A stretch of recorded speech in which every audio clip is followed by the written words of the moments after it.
ಎಲ್ರಿಗೂ ನಮಸ್ಕಾರ. ಹೇಗಿದ್ದೀರಾ? ಎಲ್ಲರೂ ಚೆನ್ನಾಗಿದ್ದೀರಾ ಅಂತ ಅನ್ಕೋತೀನಿ. ನಿನ್ನೆ ಎಲ್ಲ ಬಿಸಿಲಿತ್ತು. ಇವತ್ತು ನೋಡಿದ್ರೆ ಬೆಳಿಗ್ಗೆ ಎದ್ದ ತಕ್ಷಣ ಮಳೆ ಬರ್ತಾ ಇದೆ. ಮಳೆ ಬಂದಿದ್ದೇನೋ ಒಳ್ಳೆಯದೇ ಆಯಿತು. ವಾತಾವರಣ ಎಲ್ಲ ತುಂಬ ತಂಪಾಗೇ ಇತ್ತು. ನಾವು ಬೆಳಿಗ್ಗೆ ಎದ್ದು ಕೆಲಸನೆಲ್ಲ ಮುಗಿಸಿ ಇವರಿಗೆ ಟಿಫಿನ್ಗೆ ಚಪಾತಿ, ಬೀಟ್ರೂಟ್ ಪಲ್ಯ, ಕ್ಯಾರೆಟ್ ಕೊಟ್ಟೆ. ಇವತ್ತು ನಾನು ನಿಮ್ಮ ಜೊತೆ ಒಂದು ರೆಸಿಪಿನ ಶೇರ್ ಮಾಡ್ಕೋತಾ ಇದ್ದೀನಿ. ರೆಸಿಪಿ ಏನಂತ ಗೊತ್ತಾ? ಪನ್ನೀರ್ ಮಟರ್ ಮಸಾಲ ಗ್ರೇವಿ. ಬನ್ನಿ ಹೇಗೆ ಮಾಡೋದು ಅಂತ ನೋಡೋಣ. ಮೊದಲು ಒಂದು ಪ್ಯಾನ್ಗೆ ಎಣ್ಣೆನ ಹಾಕಿ ಗ್ಯಾಸ್ನ ಲೋ ಫ್ಲೇಮ್ನಲ್ಲೇ ಇಟ್ಟಿರಿ. ಮೊದಲು ಪ್ಯಾನ್ಗೆ ಜೀರಿಗೆ, ಆನಂತರ ಒಂದು 4 ಲವಂಗ ಮತ್ತು ಸ್ವಲ್ಪ ಮೆಣಸಿನಕಾಳನ್ನು ಹಾಕ್ಕೊಂಡು ಅದನ್ನು ಸ್ವಲ್ಪ ಎಣ್ಣೆಯಲ್ಲೇ ಫ್ರೈ ಮಾಡ್ಕೊಳ್ಳಿ.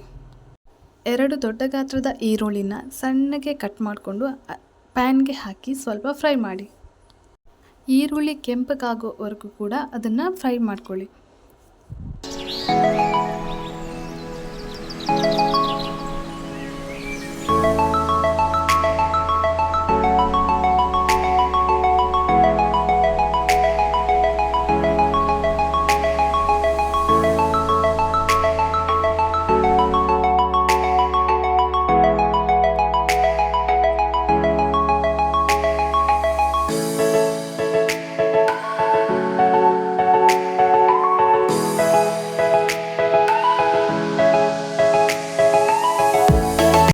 ಈರುಳ್ಳಿ ಸರಿಯಾಗಿ ಬೇಯ್ದ ಮೇಲೆ 2 ದೊಡ್ಡ ಗಾತ್ರದ ಟೊಮೆಟೊನ ಕಟ್ ಮಾಡಿಕೊಂಡು ಪ್ಯಾನ್ಗೆ ಹಾಕ್ಕೊಂಡು ಟೊಮೆಟೊ ಮೆತ್ತಗಾಗುವವರೆಗೂ ಕೂಡ ಅದನ್ನು ಎಣ್ಣೆಯಲ್ಲಿ ಚೆನ್ನಾಗಿ ಫ್ರೈ ಮಾಡ್ಕೊಳ್ಳಿ.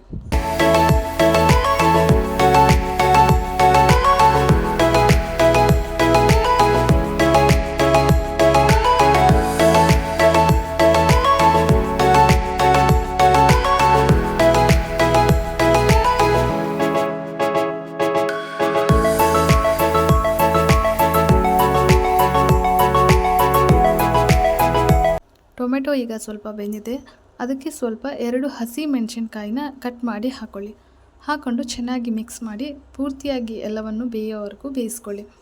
ಆನಂತರ ಅದಕ್ಕೆ ಸ್ವಲ್ಪ ಅರಿಶಿನ ಹುಡಿ, ಉಪ್ಪನ್ನು ಹಾಕಿ ಚೆನ್ನಾಗಿ ಮಿಕ್ಸ್ ಮಾಡ್ಕೊಳ್ಳಿ. ಉಪ್ಪನ್ನು ಹಾಕೋದ್ರಿಂದ ತರಕಾರಿ ಎಲ್ಲ ಚೆನ್ನಾಗಿ ಬೇಯುತ್ತೆ ಅಂತ ಹೇಳ್ತಾರೆ. ಮತ್ತು ಮಸಾಲೆ ಕೂಡ ತುಂಬಾ ರುಚಿಯಾಗಿ ಬರುತ್ತೆ. ಮತ್ತು ನಿಮಗೆ ಹೆಚ್ಚು ಕಮ್ಮಿ ಆದರೆ ಸ್ವಲ್ಪ ಬೇಕಿದ್ದರೆ ಮತ್ತು ಸ್ವಲ್ಪ ಉಪ್ಪನ್ನು ಹಾಕೋಬೋದು. ಆನಂತರ ಅದಕ್ಕೆ ಸಣ್ಣದಾಗಿ ಹೆಚ್ಕೊಂಡಿರೋಂಥ ಸ್ವಲ್ಪ ಕೊತ್ತಂಬರಿನ ಹಾಕಿ ಮಿಕ್ಸ್ ಮಾಡ್ಕೊಳ್ಳಿ. ಆನಂತರ ಅಂಗಡಿಲಿ ಸಿಗುವಂಥ ಒಂದು ಪನ್ನೀರ್ ಮಟರ್ ಮಸಾಲ ಪೌಡ್ರನ್ನ ಹಾಕ್ಕೊಂಡಿದ್ದೀನಿ. ಇದರಿಂದ ಮಸಾಲೆ ತುಂಬಾ ಚೆನ್ನಾಗಿ ಬರುತ್ತೆ. ಪರಿಮಳ ಆಗಲಿ ಅಥವಾ ತಿಕ್ನೆಸ್ ಆಗಲಿ ಎಲ್ಲ ಒಳ್ಳೆ ಬಂದಿರುತ್ತೆ. ಚೆನ್ನಾಗಿ ಮಿಕ್ಸ್ ಮಾಡ್ಕೊಳ್ಳಿ. ಆನಂತರ ನೀವು ಖಾರ ಜಾಸ್ತಿ ತಿಂತೀರಿ ಅಂದರೆ ಸ್ವಲ್ಪ ಖಾರದ ಹುಡಿ, ಅಥವಾ ಖಾರ ಕಡಿಮೆ ತಿಂತೀರಿ ಅಂದರೆ ಸ್ವಲ್ಪ ಕಡಿಮೆ ಖಾರದ ಹುಡಿ, ಇಲ್ಲಾಂದರೆ ನೀವು ಹಸಿಮೆಣ್ಸಿನ್ಕಾಯಲ್ಲೇ ಅಡ್ಜಸ್ಟ್ ಮಾಡ್ಕೊಳ್ಬೋದು. ಅಂದರೆ ನಾವು ಸ್ವಲ್ಪ ಖಾರ ಸ್ವಲ್ಪ ಹೆಚ್ಚು ಕಮ್ಮಿ ಜಾಸ್ತಿನೇ ತಿಂತೀವಿ, ಹಾಗಾಗಿ ಸ್ವಲ್ಪ ಖಾರದ ಹುಡಿನ ಹಾಕೋಬೇಕು. ನಂತರ ಇದಕ್ಕೆ ಒಂದು 4 ರಿಂದ 5 ಗೋಡಂಬಿನ ಹಾಕ್ಕೊಳ್ಳಿ. ಇದರಿಂದ ಗ್ರೇವಿ ಚೆನ್ನಾಗಿ ಬರುತ್ತೆ. ಹಾಕ್ಕೊಂಡು ಚೆನ್ನಾಗಿ ಎಲ್ಲವನ್ನು ಮಿಕ್ಸ್ ಮಾಡಿಕೊಂಡು ಅದನ್ನು ತಣ್ಣಗಾಗುವವರೆಗೂ ಅದನ್ನು ಬಿಡಬೇಕು.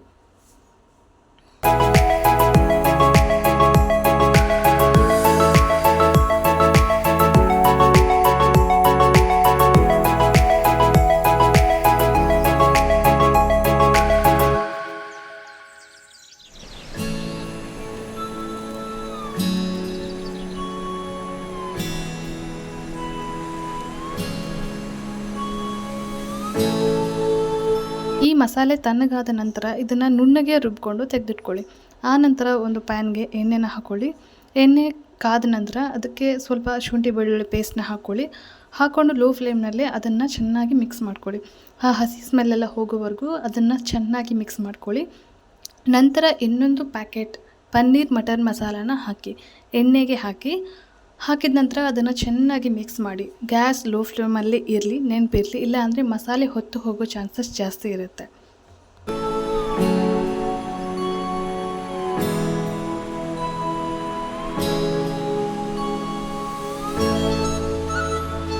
ಶುಂಠಿ ಬೆಳ್ಳುಳ್ಳಿ ಪೇಸ್ಟ್ ಮತ್ತು ಮಸಾಲೆ ಎಣ್ಣೆಗೆ ಪೂರ್ತಿಯಾಗಿ ಮಿಕ್ಸ್ ಆದ ನಂತರ ನೀವು ರುಬ್ಬಿಟ್ಕೊಂಡಿರೋಂಥ ಮಸಾಲೆನ ಫಸ್ಟ್ ಅದಕ್ಕೆ ಹಾಕಿದ ನಂತರ ಆ ಮಸಾಲೆ ಹಸಿ ಸ್ಮೆಲ್ ಹೋಗೋವರೆಗೂ ಅದನ್ನು ಚೆನ್ನಾಗಿ ಎಣ್ಣೆಯಲ್ಲಿ ಬಾಡಿಸ್ಕೊಳ್ಳಿ.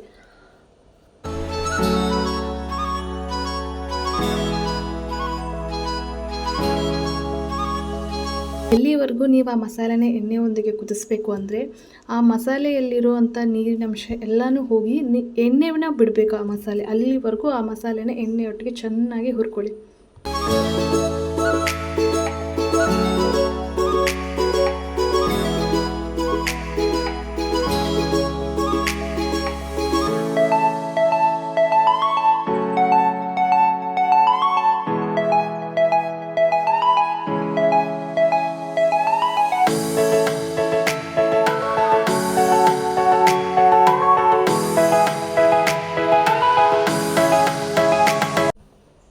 ಆ ನಂತರ ನಿಮಗೆ ಎಷ್ಟು ಬೇಕೋ, ಎಷ್ಟು ಥಿಕ್ನೆಸ್ ಬೇಕೋ ಆ ಥಿಕ್ನೆಸ್ಗೆ ನಿಮ್ಮ ಈ ಗ್ರೇವಿಗೆ ನೀರನ್ನ ಹಾಕ್ಕೊಳ್ಳಿ.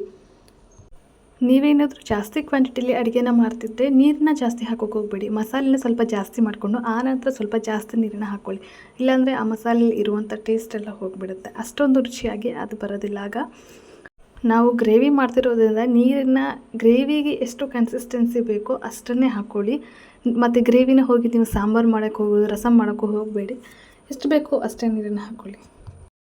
ಈಗ ಈ ಮಸಾಲೆಯನ್ನು ಚೆನ್ನಾಗಿ ಕುದಿಯೋದಕ್ಕೆ ಬಿಡಿ. ಕುದ್ದು ಇದು ಕೂಡ ಈ ಗ್ರೇವಿ ಕೂಡ ಎಣ್ಣೆನ ಬಿಡುತ್ತೆ. ಎಣ್ಣೆ ಬಿಡುವವರೆಗೂ ನೋಡಿ, ಈಗ ಹೇಗೆ ಎಣ್ಣೆ ಬಿಡ್ತಿದೆ ಆ ಥರ ಎಣ್ಣೆ ಪೂರ್ತಿಯಾಗಿ ಅದು ಎಣ್ಣೆನ ಬಿಡಬೇಕು.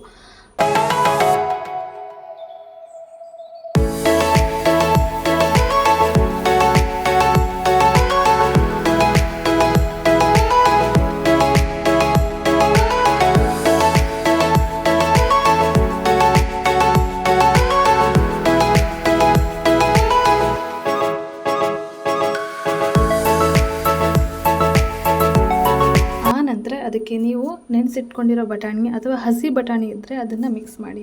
ಈ ಬಟಾಣಿನೇ ಇದಕ್ಕೆ ತುಂಬಾ ರುಚಿ ಕೊಡೋದು. ಇದ್ದರೆ ಹಾಕಿ, ಇಲ್ಲ ಅಂದರೆ ಪರವಾಗಿಲ್ಲ. ನಿಜವಾಗ್ಲೂ ಇದು ತುಂಬಾ ಟೇಸ್ಟಿಯಾಗಿರುತ್ತೆ. ನಿಮಗೆ ದಾಬಾಲೋ ಅಥವಾ ಯಾವುದಾದ್ರೂ ರೆಸ್ಟೋರೆಂಟಲ್ಲೋ ತಿನ್ನೋ ಫೀಲ್ನ ಕೊಡುತ್ತೆ ಇದು, ಅಷ್ಟು ಚೆನ್ನಾಗಿರುತ್ತೆ. ಬಟಾಣಿ ಹಾಕಿದ ನಂತರ ಗ್ರೇವಿನ ಇನ್ನೂ ಸ್ವಲ್ಪ ಚೆನ್ನಾಗಿ ಕುದಿಸ್ಕೊಳ್ಳಿ. ಅಂದರೆ ಬಟಾಣಿಗೆ ಸ್ವಲ್ಪ ಮಸಾಲೆ ಹಿಡಿಬೇಕಲ್ವ, ಅಂದರೆ ಬಟಾಣಿ ತಿನ್ನುವಾಗ ನಿಮಗೆ ಚಪ್ಪೆ ಚಪ್ಪೆ ಫೀಲ್ ಆಗೋದಿಲ್ಲ, ಚೆನ್ನಾಗಿ ಟೇಸ್ಟಿಯಾಗಿ ಇರುತ್ತೆ.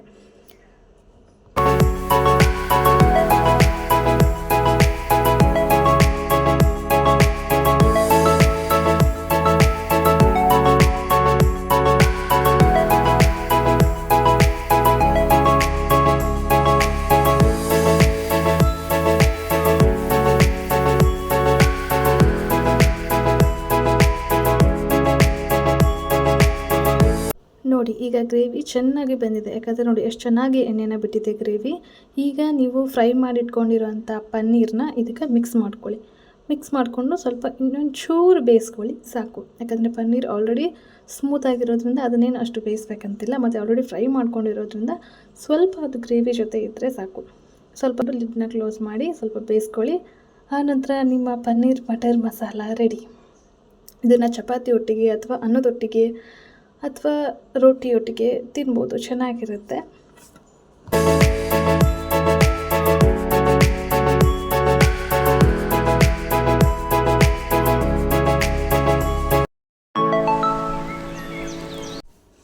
ಈಗ ಇದು ರೆಡಿಯಾಗಿದೆ. ಕೊನೆಗೆ ಸಣ್ಣದಾಗಿ ಹೆರ್ಚ್ಕೊಂಡಿರುವಂಥ ಕೊತ್ತಂಬರಿನ ಅದ್ರ ಮೇಲೆ ಗಾರ್ನಿಷ್ಗಾಗಿ ಹಾಕಿ. ಅಷ್ಟೇ, ನಿಮ್ಮ paneer matar masala ready. Sunday special ಅಂತೇಳಿ ನಾನು ಹೇಳ್ಕೊಟ್ಟಿರೋಂಥ ಮಟರ್ ಪನ್ನೀರ್ ಮಸಾಲಾನ ಮಾಡಿ ಹೇಗಿತ್ತು ಅಂತೇಳಿ ನನಗೆ ಕಮೆಂಟ್ ಮಾಡಿ. ಇದನ್ನು ಖಂಡಿತವಾಗ್ಲೂ ಟ್ರೈ ಮಾಡಿ.